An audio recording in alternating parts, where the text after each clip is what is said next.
ان کے گستاخیوں والے آپ اقوال دیکھتے جائیں، اصل وجہ یہ بنی ہے کہ جب اہل سنت و جماعت نبی علیہ الصلوۃ والسلام کی عزت اور ناموس پر متفق ہو چکے تھے، ان لوگوں کو یہ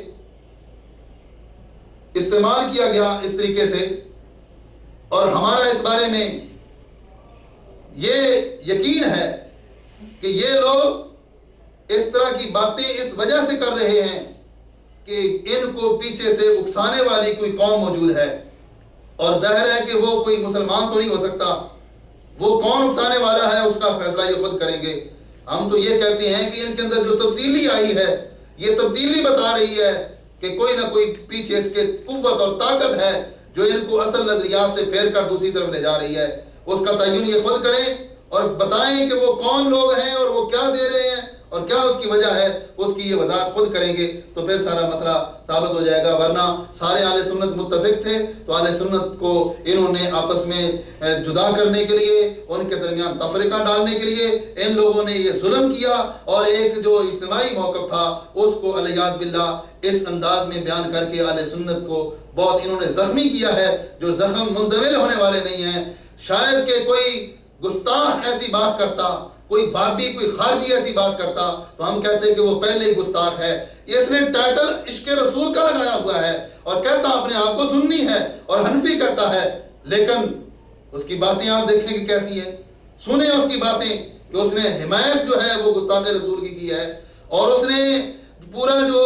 13 گھنٹے کے اوپر اس نے جو ریکارڈنگ کروائی ہے وہ ساری کی ساری گستاخ رسول کی ہے۔ اس وجہ سے اہل سنت کے درمیان اس نے افتراق ڈالنے کی کوشش کی۔ اللہ کے فضل و کرم سے آج بھی جس سنی کے اندر غیرت ہوگی وہ اللہ کے فضل و کرم سے ساتھ دے گا تو غازی ممتاز قادری کا ساتھ دے گا، وہ کبھی بھی نہ گستاخ سلمان تاثیر کا ساتھ دے سکتا ہے اور نہ ہی وہ اس کے وکیل کا ساتھ دے سکتا ہے۔ اس سلسلے میں یہ بات بھی پیش نظر رہے کہ یہ لوگ کس حد تک چلے گئے، ان کی بے ادبیاں اور ان کی گستاخیاں اور الزام تراشی کیسے کیسے انہوں نے کارنامے سر انجام دیے۔ اس بارے میں یہ بات میں آپ کے سامنے ضرور عرض کروں گا کہ مشورے کو اس نے جو مورد الزام ٹھہراتے ہوئے کہ رسالت کے اندر مشورہ نہیں ہوتا، ہم ایسی رسالت کو نہیں مانتے، اور مشورے کی پھر آگے تعریف جو کی ہے اس نے تو وہ مزید گل کھلا دی اپنی طرف سے، اپنی جیب سے گھڑ دی تعریف کہ مشورہ جو یہ ہوتا ہے کہ کوئی بندہ جو ہے وہ اپنی رائے جو ہے وہ غلط ہو تو وہ اپنی رائے جو ہے اس کو صحیح کرنے کے لیے دوسرے کے بات کا محتاج ہوتا ہے، رائے کی تصحیح کے لیے دوسرے کا قول چاہتا ہے، حالانکہ یہ مشورے کی تعریف نہیں ہے۔ مشورہ یہ ہوتا ہے، یہ علامہ راغب اصفہانی رحمہ اللہ تعالی المفردات ان کی جو کتاب ہے اس کے صفحہ نمبر 270 پہ فرماتے ہیں، آپ نے ارشاد فرمایا کہ مشورہ کیا ہوتا ہے۔ مشورہ کے ذریعے یہ فرماتے ہیں کہ بعض کی طرف رجوع کر کے ان کی رائے کو حاصل کرنا، یہ مشورے کی تعریف ہے کہ ایک دوسرے کے ساتھ مل کر ان سے ان کی رائے کو حاصل کرنا، یہ مشورہ ہوتا ہے۔ اپنی رائے کی تصحیح کے لیے نہیں بلکہ کسی کی رائے کو حاصل کرنا، یہ مشورہ ہوتا ہے۔ جب مشورے کی تعریف ہی جس کو نہیں آتی تو اس نے پھر خواہ مخواہ الزام ہی لگانے ہیں اور خواہ مخواہ علیاذ باللہ اس نے یہ بے ادبیاں اور گستاخیاں کرنی ہیں۔ اس حوالے سے ان کی اگلی بات یہ ہے کہ اس نے ڈاکٹر صاحب کے اوپر الزام لگاتے ہوئے یہ کہا کہ ان کی رویت میں اضافہ ہو گیا،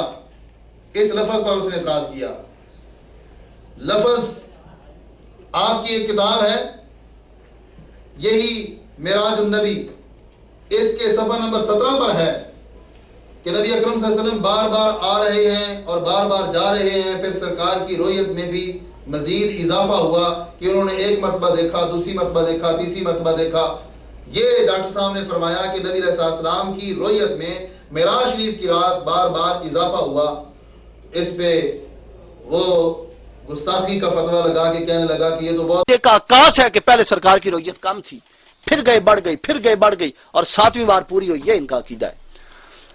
تو جلالی صاحب آپ تو خود بہت بڑے گستاخ رسول ہیں، آپ کس گستاخی رسول اضافہ ہوا حالانکہ اس عقل کے اندر سے کوئی پوچھے کہ ایک بار ہو اس کے ساتھ ایک اور مل جائے تو وہ 2 مل جائیں تو وہ اضافہ ہوا ہے یا کمی ہوئی ہے یا اس کی حالت اپنی رہی ہے؟ 1 اور 1 2 بھی جس کو نہ آتے ہوں اس کے عقل کا علاج ہم کیا کر سکتے ہیں؟ اور وہ بندہ آ کے بیٹھ جائے اور جلالی صاحب کے بارے میں الیاذ باللہ زبان درازی کرنے لگ جائے، جس کو 1 2 3 میں پتہ بھی نہ ہو کہ 1 کم ہوتا ہے، 2 سے زیادہ ہوتا ہے، 3 سے زیادہ ہوتا ہے، 4 سے زیادہ ہوتا ہے، جس کو اتنا بھی فرق معلوم نہ ہو وہ آج گستاخیوں کے فتوے لگا رہا ہے۔ اور میں یہ کہتا ہوں کہ یہ مقام تجھ کو کس نے دیا ہے، یہ جو تو گستاخیوں کے فتوے لگا رہا ہے، حالانکہ خود کہتے ہو کہ یہ جو ہے کسی کے پاس بھی اختیار نہیں ہے کہ کسی کو گستاخ کہنا، کسی کو کافر کہنا، کہ کسی کے پاس اختیار نہیں ہے، تو اس طرح کیوں گستاخی اس کو بنا کے فتوے لگا رہا ہے؟ تجھے یہ اختیار کس نے دیا ہوا ہے؟ ادھر ظلم کی بات یہ ہے کہ کتابیں لوگوں کو دکھانے کے لیے کہ ہم بڑے عالم ہیں، ہم بڑے نکتے بیان کرتے ہیں، بڑی ہماری لائبریریاں ہیں، لوگوں کو دکھانے کے لیے اپنی کتابیں کیمرے کے اندر لاتے ہیں، حالانکہ ایک اردو کی کتاب ان کو پڑھنی نہیں آتی۔ علمی قابلیت اتنی ہے کہ اردو کی کتاب نہیں آتی، اور صورتحال یہ ہے کہ عربی کی کتابیں لوگوں کو دکھا رہے ہیں، اور ان کا دکھانے کا مقصد یہ ہے کہ لوگوں کے اندر یہ بات بیٹھ جائے کہ واقعی یہ بہت پڑھے لکھے لوگ ہیں اور بڑے کوئی علمی نکتے بیان کرتے ہوں گے، حالانکہ جہالت کا جو ان کا سارا مسئلہ ہے وہ آپ سمجھ چکے ہیں۔ ان کی مثال یہی ہے،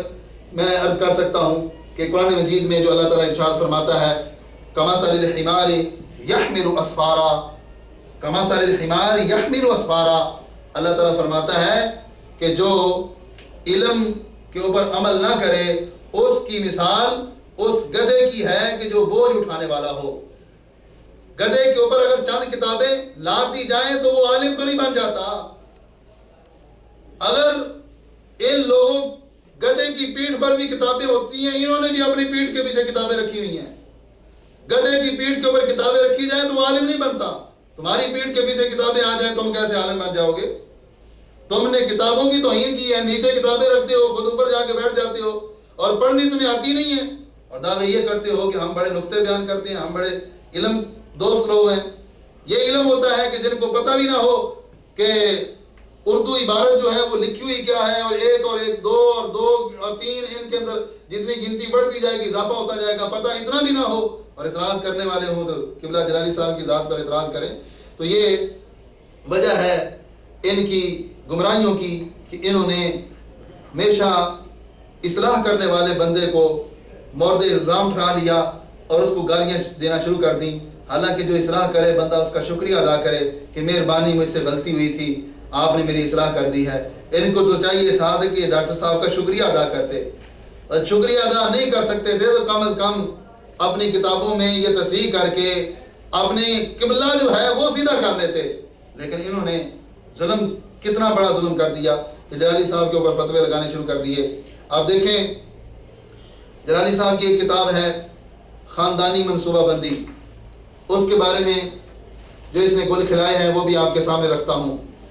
خاندانی منصوبہ بندی کے صفحہ نمبر 6 پر یہ بات موجود ہے جس کو اس نے اپنا مورد الزام بنایا۔ اس نے یہ کہا کہ چونکہ عورت کی گود میں بڑے بڑے کردار جلوہ گر ہوتے اور بڑے بڑے مقدس نفوس کا ظہور اس سے ہوتا ہے، اس لیے اسلامی تعلیمات میں اس کا مقام بڑا اونچا ہے، چونکہ اس کی آغوش سے پوری سوسائٹی برآمد ہوتی ہے، اس لیے اس کی طہارت، علم اور ادب کا اثر براہ راست پورے ماحول پر ہوتا ہے، چنانچہ اسلامی انقلاب کا اسے مصدر قرار دیا جا سکتا ہے، اس واسطے اسلام نے اس کو غیر معمولی مقام دیا ہے۔ یا عبارت نوٹ کریں، اس کا حوالہ نوٹ کریں، اور پھر اس نے جو اپنی جیب سے یہاں پہ لفظ لگا کر اپنے باطل نظریے کو فروغ دینے کے لیے جلالی صاحب کے اوپر الزام لگایا کہ انہوں نے یہ کہا غیر معمولی جلالی صاحب نے لفظ بولا تھا، آپ نے یہ فرمایا تھا، اور اس نے آگے سے اپنی طرف سے یہ کہہ دیا کہ عورت جو ہے وہ مرد کے برابر ہے، اور غیر معمولی کی جگہ اس نے برابر قرار دے دیا کہ عورت اور مرد، یعنی اگر ان کا جو شیخ ہے نام نہاد اگر وہ برابر قرار دے تو اس نے کہا تھا کہ وہ غلطی کرے، تو اس طرح جلالی صاحب کے اوپر الزام یہ لگا دیا، حالانکہ جلالی صاحب کی عبارت میں کوئی ایسا لفظ موجود نہیں ہے، آپ نے صرف لفظ بولا ہے تو فرمایا ہے کہ غیر معمولی مقام دیا کہ عورت کا کوئی مقام جو معمولی نہیں غیر معمولی ہے، بہت زیادہ مقام عورت کو دیا گیا، تو اس کا یہ مطلب نہیں ہے کہ وہ مرد کے برابر ہے، دیت میں بھی اس کے برابر ہو جائے گی، اور جس طرح تم اپنے نظام باطل، اس میں یہ مسئلہ ہے ہی نہیں، پتہ نہیں اپنی جیب سے کہاں گریز کے لا. اور اس واسطے اسلام نے اس کو غیر معمولی مقام دیا ہے عورت کو، لہٰذا ہر جد و جہد میں عورت شریک ہونی چاہیے. یہ جلالی صاحب نے اپنی کتاب میں کہہ دیا. اس عبارت کو آپ بار بار پڑھیں، اور اس نے جو الزام لگایا ہے آپ اس کو بھی دیکھیں. اس نے یہ کہا کہ یہ دیکھو جی جلالی صاحب بھی عورتوں کو مردوں کے ساتھ رکھ رہے ہیں، اگر ہمارے شیخ رکھ لیں تو ان کے اوپر اعتراض کیوں؟ حالانکہ ان کے اندر جو عورتوں کا حشر ہوتا ہے اور جس طرح ان کے اجتماع ہوتے ہیں، ہم اس موضوع کی تحقیقات پہ ابھی ایک مرحلہ باقی ہے. اگر یہ راہ راست پہ نہ آئے، اس کے بعد انہوں نے کوئی زبان درازی کی تو پھر ہو سکتا ہے وہ مرحلہ بھی آ جائے، پھر ہم ایسے پردے چاک کریں گے کہ یہ لوگ منہ دکھانے کے قابل نہیں رہیں گے. ہم صرف ابھی اسی پہ بات کرتے ہیں کہ جلالی صاحب نے یہ نہیں کہا کہ عورتیں مردوں کے شانہ بشانہ چلیں، عورتیں مردوں کے ساتھ اسی طرح اجتماعات میں شریک ہوں جس طرح کہ تم ان کو شریک کرتے ہو، اور جس طرح کا تم نے لیبل اوپر اور لگایا ہوا ہے، اور اندر پتہ نہیں کیا کچھ ہے، وہ ابھی انشاءاللہ کبھی موقع ملا تو بعد میں عرض کروں گا. اس وقت یہ کوئی بندہ بھی ان کا ڈاکٹر صاحب کی کتاب سے یہ لفظ نکال کے دکھا دے کہ عورتیں مردوں کے ساتھ شانہ بشانہ چلیں، یہ لفظ اگر دکھا دے تو میں اس کا معتقد ہونا برداشت کر لوں گا، اس کے ہاتھ میں بیعت کر لوں گا کہ تو سچا ہے. حالانکہ ڈاکٹر صاحب نے ایسا کوئی لفظ نہیں بولا کہ عورتیں مردوں کے ساتھ شانہ بشانہ چلیں اور دیت میں اور باقی مسائل میں ان کے ساتھ شریک ہوں. ایسا کوئی لفظ بھی ڈاکٹر صاحب کا موجود نہیں ہے. یہ خواہ مخواہ اپنی طرف سے الزام لگایا گیا. کسی مسلمان کو اور کسی عقل مند بندے کو یہ چیز زیب نہیں دیتی. اس سے پتہ چلتا ہے کہ نہ ان کے پاس اسلام ہے اور نہ ہی ان کے پاس کوئی عقل کی کوئی رتی موجود ہے. اس کے ساتھ ساتھ اس نے مزید الزام یہ لگایا کہ اسی کتاب کے صفحہ نمبر 24 پر یہ عبارت موجود تھی کہ خاندانی منصوبہ بندی پر چونکہ یہ کتاب ہے، اس نے الزام یہ لگایا کہ ڈاکٹر صاحب کو پتہ نہیں چلتا کہ پہلے کچھ اور کہہ جاتے ہیں اور آگے جا کر کچھ اور کہہ جاتے ہیں. منع حمل کے جدید ذرائع جیسے گولیاں وغیرہ ہیں، ان کا استعمال محدود مدت کے لیے جائز ہے. اس پر اس نے اعتراض کیا کہ دیکھو خاندانی منصوبہ بندی کو ناجائز بھی کہہ رہے ہیں. یہ اس نے بظاہر تضاد ثابت کرنے کی کوشش کی، حالانکہ اتنے پرلے درجے کا جاہل ہے کہ اس کو پتہ بھی نہیں چلا کہ یہ ڈاکٹر صاحب اپنا قول جو ہے نہیں پیش کر رہے، اپنا فتویٰ نہیں دے رہے، بلکہ یہ ایک جو مشہور سکالر ہے ڈاکٹر وہبہ زوہلی جو ہے زوہیلی، اس کی یہ عبارت پیش کر رہے ہیں. وہبہ زوہیلی کی یہ عبارت ہے، اس نے یہ کہا تھا کہ گولیاں وغیرہ استعمال کرنا یہ جائز ہے. یہ ڈاکٹر صاحب کا فتویٰ نہیں ہے، اس لیے کہ ڈاکٹر صاحب نے آگے خود فرمایا ہے. ذرا اگلے صفحے پہ بھی نظر پڑ جاتی نا، پتہ نہیں کیسی ان کی اندھی نظر ہے کہ جو صرف اور صرف محدود جو لفظ ہیں جن کے اوپر اس نے اپنا جو ہے کیچڑ اچھالنا ہوتا ہے وہی صرف پڑھتے ہیں، اور سند کے ساتھ ساری وضاحت ہوتی ہے اس کو پڑھتے نہیں ہیں.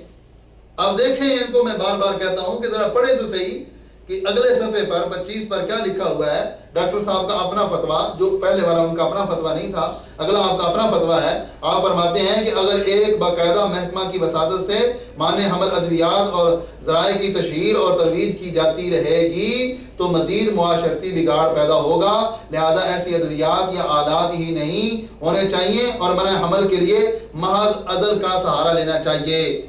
یہ ڈاکٹر صاحب کا اپنا فتویٰ ہے. تو یہ آپ نوٹ کر لیں، اس کو یاد کر لیں اور پھر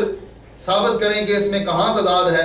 کہاں کہا گیا ہے کہ گولیاں جائز ہیں. ڈاکٹر صاحب نے اپنا فتویٰ دیتے ہوئے ان کو جائز قرار دیا ہو. یہ بالکل ڈاکٹر صاحب کے کسی فتوے میں موجود نہیں ہے. لہذا یہ سراسر الزام ہے، اور الزام لگانے والے کے بارے میں بہت بڑی سخت وعید آئی ہے کہ جو بندہ خود اس طریقے سے ہوتا نہیں ہے اور اس پہ خواہ مخواہ الزام لگا دیا جاتا ہے، تو جتنا بڑا الزام ہوگا اتنا بڑا بندہ مجرم ٹھہرے گا. تینوں نے ڈاکٹر صاحب کے اوپر یہ الزام لگایا تو خود اس جرم کا ارتکاب کر رہے ہیں. اس کے